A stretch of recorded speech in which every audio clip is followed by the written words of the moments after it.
अस्सलाम वालेकुम dear professionals and students. उम्मीद करता हूँ कि आप साथ साथ में प्रैक्टिस कर रहे होंगे। और अगर प्रैक्टिस के लिए आपको फ़ाइल चाहिए तो ये साथ साथ में जो लेक्चर्स में करता हूँ इनका फ़ाइल में जो प्रैक्टिस का फ़ाइल होता है, सिंपल फ़ाइल होता है, वो मैंने डिस्क्रिप्शन में उसका लिंक ऐड कर दिया है।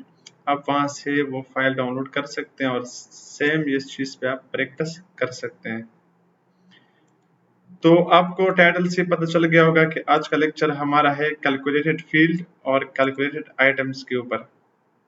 कैलकुलेटेड फील्ड और कैलकुलेटेड आइटम जो है ये हमारे पास पिवट टेबल की ऑप्शंस हैं और ये तभी ऑन हो जाते हैं जब हमारे पास कोई पिवट टेबल आ जाता है, तो उसके अंदर ही हम फिर इसको करते हैं। साथ साथ में सॉल्व ऑर्डर है और दूसरा जो है लिस्ट फार्मूला, ये भी छोटे से ऑप्शन हैं। ये दो भी साथ साथ में हम कवर करेंगे। तो सबसे पहले कैलकुलेटेड फील्ड और कैलकुलेटेड आइटम्स होती क्या चीज़ है, तो उसके लिए मैं आता हूँ यहाँ से समझाता हूँ कि कैलकुलेटेड फील्ड्स क्या चीज़ है। कैलकुलेटेड फील्ड जो है ये हमारे पास एक फील्ड होता है, यानी एक कॉलम होता है। फील्ड का लफ्ज हमेशा अगर आता है तो फील्ड का मतलब है कॉलम। फील्ड है हमारे पास, यानी कैलकुलेटेड फील्ड के हेल्प से हम एक नया कॉलम लेके आते हैं पिवट टेबल के अंदर, जो कि फार्मूला के हेल्प से हम उसको लेके आते हैं और फील्ड्स के बेस पे। मतलब हमारे पास और फील्ड्स है ऑलरेडी पड़े हुए हैं, तो उनके बेस पे हम एक नया कॉलम बना सकते हैं। किस तरह बना सकते हैं, मैं डायरेक्टली यहाँ से आपको बताता हूँ। जिस तरह हमारे पास एक फील्ड में है कोई चीज़, मतलब हमने बेच दिया, उस चीज़ की प्राइस है फॉर एग्जांपल 50 रुपये। तो प्राइस और बहुत सारे प्रोडक्ट है, सब चीज़ों की, किसी के 50 रुपीज़, किसी के 40, किसी के 100। और साथ साथ में एक और कॉलम है, उसमें क्वांटिटीज है कि मतलब वो चीज़ जो हमने बेची है वो कितने क्वांटिटीज में बेचे, 10 बेचे, 20 बेचे, 5 बेचे। तो हमें तो अभी ये समझ आ गया कि ऑलरेडी हमारे पास प्राइस भी मौजूद है और क्वांटिटीज भी मौजूद है। लेकिन हमारे पास रिपोर्ट्स के अंदर ये चीज़ भी अभी ज़रूरी है कि मतलब टोटल सेल कितना हुआ है। वैसे हम ये नॉर्मली तो टेबल में भी कर सकते हैं, लेकिन पिवट टेबल के अंदर अगर ज़रूरत पड़ गया तो वहाँ पर भी हम कर सकते हैं।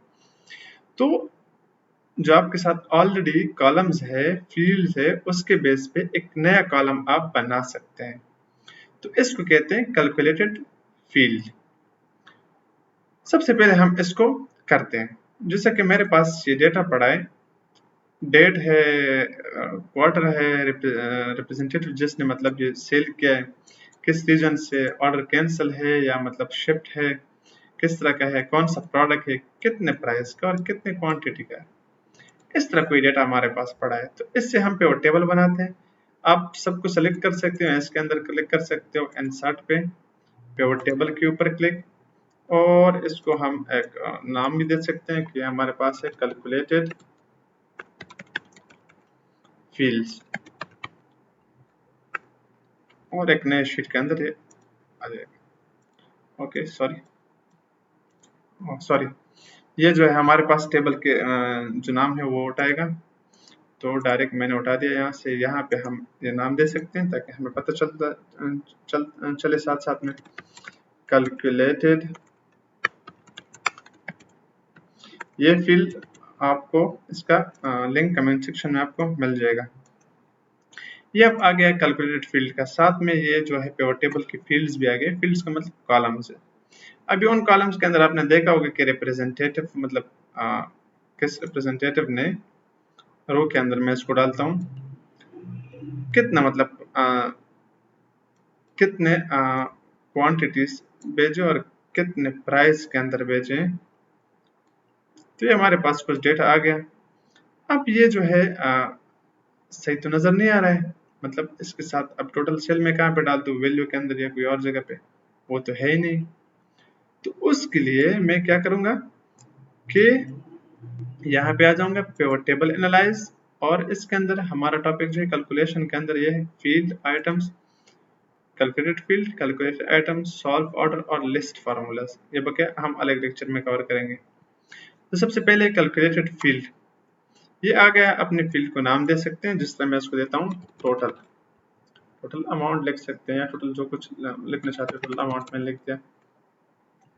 तो इसके नीचे ये फार्मूला आप अपने मर्जी से जो फार्मूला लिख सकते हो, लेकिन मैं सिंपल सा एक फार्मूला इज इक्वल टू जो प्राइस है वो मल्टीप्लाई हो जाए जितने क्वांटिटीज है, इसके साथ इसको मैं ऐड करता हूँ और ओके करता हूँ। तो साथ साथ में देखो यहाँ पे एक नया कॉलम बन गया टोटल अमाउंट का। टोटल अमाउंट वैसे हमारे पास डेटा सेट में नहीं है, लेकिन हमने वहां से बना दिया और बिल्कुल ये हमारे पास देखो बन गया है।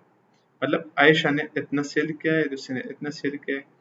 इस तरह सम ऑफ अमाउंट का इसका नाम भी चेंज कर सकते हो, ये नाम आपको पसंद नहीं है तो यहाँ से बिल्कुल सिंपल आप अमाउंट लिख सकते हैं। हमारे पास आयशा ने इतना सेल किया है, इतना इतना नहीं, सब कुछ आप इस तरह इजीली कर सकते हो। तो इसलिए हमारे पास था कैलकुलेटेड फील्ड। कोई और तरीके से आप अप्लाई कर सकते हो इसके ऊपर, लेकिन इसमें आपको याद रखना चाहिए कि ये फार्मूला है, इसके अंदर कोशिश करें मोस्टली हम कैलकुलेशन करते हैं सम एवरेज, तो नंबर ही होना चाहिए, बेहतर है। इसके बाद हम आते हैं नेक्स्ट जो है हमारे पास वो है कैलकुलेटेड आइटम। अब ये आइटम नाम से पता चलता है कि ये फील्ड तो है नहीं, मतलब पूरा एक कॉलम तो है नहीं, जिस तरह हमने यहाँ पे पूरा एक कॉलम बना दिया। आइटम है यानी कॉलम के अंदर आइटम्स। तो हमारे पास अब यहाँ पे ये क्या चीज़ है, कैलकुलेटेड आइटम जो है ये एक नया आइटम को हम इसके हेल्प से ऐड कर सकते हैं, यानी कैटेगरी ऐड कर सकते हैं फार्मूले की मदद से जो ऑलरेडी फील्ड के अंदर कुछ है उसके ऊपर। और ये जो है ये एक सिंगल फील्ड के अंदर ही मतलब काम करता है। नॉर्मली आपके पास कोई मतलब कॉलम है, उसके अंदर प्रोडक्ट्स है, एप्पल, बनाना, ऑरेंजेस और सारे वेजिटेबल्स के नाम है, फ्रूट्स के नाम है। तो आप उसमें सेलेक्ट कर सकते हो कि ये चीज़ वेजिटेबल्स है और ये चीज़ जो है वो फ्रूट्स है। तो इस तरह वो कर सकते हैं। मैंने वैसे और चीज़ें ऐड कर रखी है यहाँ से। मेरे पास जो है अब ऑर्डर्स है, कैंसल्ड, शिफ्ट और पेंडिंग, काफ़ी सारे ऑर्डर्स है। मैं अब इसके बेस पे एक रिपोर्ट बनाता हूँ और वहाँ से आपको समझ भी आ जाएगी। मैं इसको यहाँ पे नाम देता हूँ और ये हो गया कैलकुलेटेड आइटम्स। ये लास्ट पे लेके आता हूँ यहाँ पे। कैलकुलेटेड आइटम जो अब हमारे पास आ रहे हैं, मैं चाहता हूँ कि रीजन, तो में रीजन आ गया हमारे पास ईस्ट वेस्ट नॉर्थ से। ऑर्डर स्टेटस यहाँ पे रो के अंदर डालता हूँ, ये देखो ईस्ट वेस्ट, और ये टोटल अमाउंट भी अभी जो हमने नया बनाया ये भी मैंने वैसे ही डाल दिया। अब इसके अंदर मैं थोड़ा और भी इसको सही करता हूँ, right click pivot table option और डिस्प्ले के अंदर मैं इसको क्लासिक स्टाइल पे लेके जाता हूँ, यहाँ पे थोड़ा बेहतर लगता है। तो यहाँ से आई होप कि समझ आ रही है आपको। अब हो क्या रहा है यहाँ पे कि सेट करता हूँ, देखो यहाँ पे बैक ऑर्डर, जो ऑर्डर वापस हो गया है, मतलब जो ऑर्डर चल रहा है या साथ में कैंसिल, पेंडिंग, शिप, तो इस तरह सारे हमारे पास ऑर्डर पड़े हैं।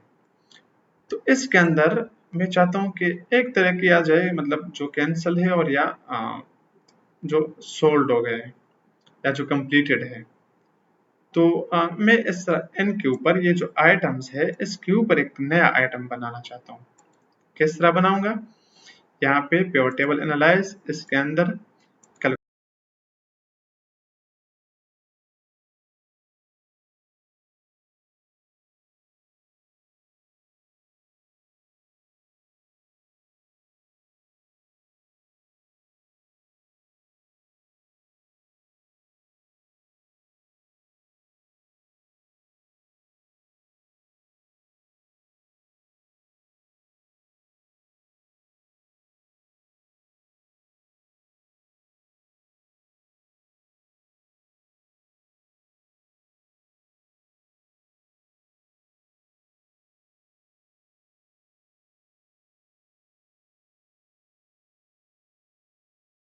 कर दिया।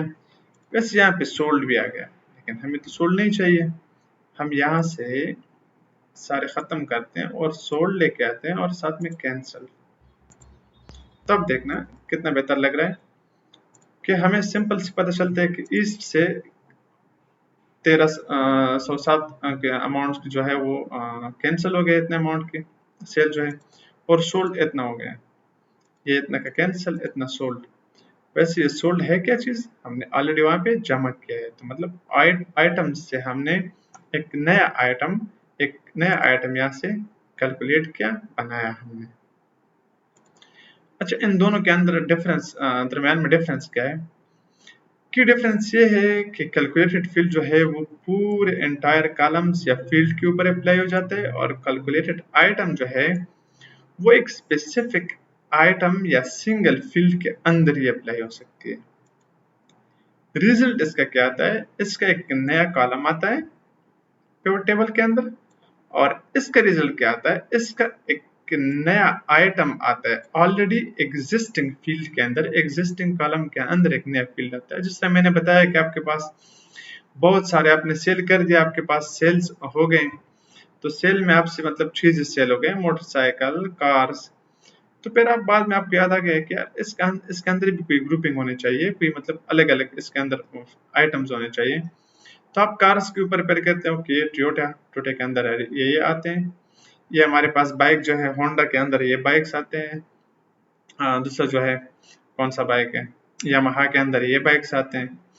तो इस तरह हम आइटम्स बनाते हैं। एग्जाम्पल इसका ये, जिस तरह हमने सेल्स का यानी जो टोटल का हमने किया था अमाउंट का, वो पूरा कॉलम बन गया किस चीज की बेस पे? ऑलरेडी जो दो कॉलम पड़े हुए थे, क्वांटिटी का और प्राइस का। कैलकुलेटेड में हमने क्या किया कि हमने सम किया, वहां यहाँ पे एप्पल बनाना है लेकिन वहां पे हमने सम क्या किया, जो ऑर्डर्स पेंडिंग थे या जो कंप्लीटेड थे उसको हमने सम कर दिया, और एक नया हमने बना दिया सोल्ड के नाम से। अच्छा, रेफरेंस कर सकता है कोई और आइटम को, मतलब आपने कॉलम बना दिया तो ये सिर्फ मतलब रेफरेंस नहीं करता, वही सेम एक फील्ड बन गया उसके, बस वही काम कर सकते हो उसके ऊपर। लेकिन आपके पास जो आइटम्स है वो रेफरेंस कर सकते हो आपके पास, मतलब मैंने आपको जैसे कहा कि कार्स है, तो आपने कार के अंदर नीचे पहले मतलब आपने कहा बहुत सारी गाड़ियां जो है वो सेल की है, टोयोटा की, सुजुकी की, बहुत सारे, टोयोटा में भी फिर अपने अपने आपको पता है, होंडा में अपने अपने मॉडल जो है, सेविक से होंडा सेविक, होंडा सिटी, इस तरह।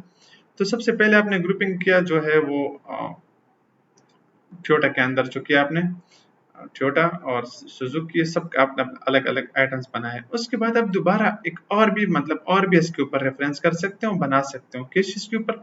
आप फिर कहते हो कि हाँ ये जो गाड़ियां है ये जो है कार्स के अंदर आती है, बकाया जो यामाहा या होंडा, जो है होंडा तो गाड़ियां भी बनाती है और बाइक्स भी बनाते हैं, तो ये कैटेगरी इसके बाइक की है, ये कैटेगरी उसकी कार्स की है। तो एज अ होल उसके ऊपर फिर और कैटेगरी आप इस तरह बना सकते हो व्हीकल्स की। तो इस तरह आप मतलब रेफरेंस दे सकते हो। तो ये थे हमारे पास इन दोनों के दरमियान में डिफरेंस, कैलकुलेटेड फील्ड और कैलकुलेटेड आइटम्स के दरमियान में। मैंने दोनों कर दिया है। सॉल्व ऑर्डर ये है, जिस तरह मतलब मैंने कहा कि सबसे पहले नीचे गाड़ी है, गाड़ी में मॉडल्स है, फिर आप मॉडल्स के ऊपर आप चाहते हो कि टोयोटा मतलब टोयोटा सुजुकी, इस तरह। तो मतलब सबसे पहले इसमें आपके साथ ऑर्डर आता है, टॉप पे ऑर्डर आपके पास है व्हीकल, व्हीकल के अंदर आपके पास ऑर्डर आता है कार्स, बाइक्स, फिर कार्स के अंदर आपके पास ऑर्डर आता है टोयोटा, सुजुकी, ये चीजें। इस तरह बाइक के अंदर भी आपके पास ऑर्डर आता है। तो ये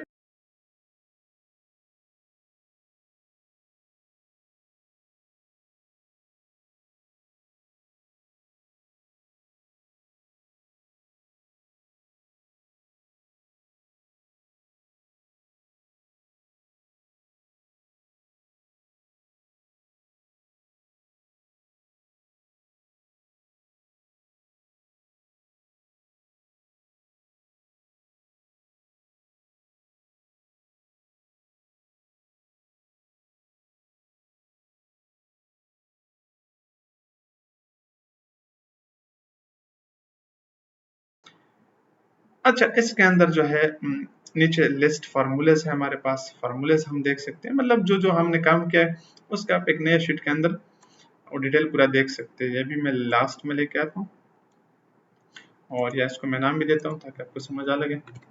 फार्मूलास, मैं थोड़ा नाम इसका सही करता हूँ, फार्मूलास। यहाँ पे आप देख देख सकते हो कि सॉल्व ऑर्डर में हमारे पास किस्म का हमें ये जो है एक ऑडिटिंग के लिए रिपोर्ट देता है, मतलब ऑडिट कर सकते हैं, देख सकते हैं हम इसको कि हमारे पास सॉल्व ऑर्डर के अंदर जो है कैलकुलेटेड फील्ड में भी एक है, हमने अप्लाई किया था ना, यहाँ पे एक अप्लाई किया था टोटल अमाउंट के लिए, क्या प्राइस मल्टीप्लाई क्वांटिटी, और कैलकुलेटेड आइटम के लिए भी हमने अप्लाई किया था, सोल्ड के लिए बैक ऑर्डर, पेंडिंग और शिफ्ट, ये हमने आपस में जमा किए थे। तो इसके साथ हमारा जो आज का टॉपिक था वो तकरीबन कवर हो गया है, जो कि हमने फील्ड आइटम्स और सेट्स के बारे में था, हमने कवर कर दिया है।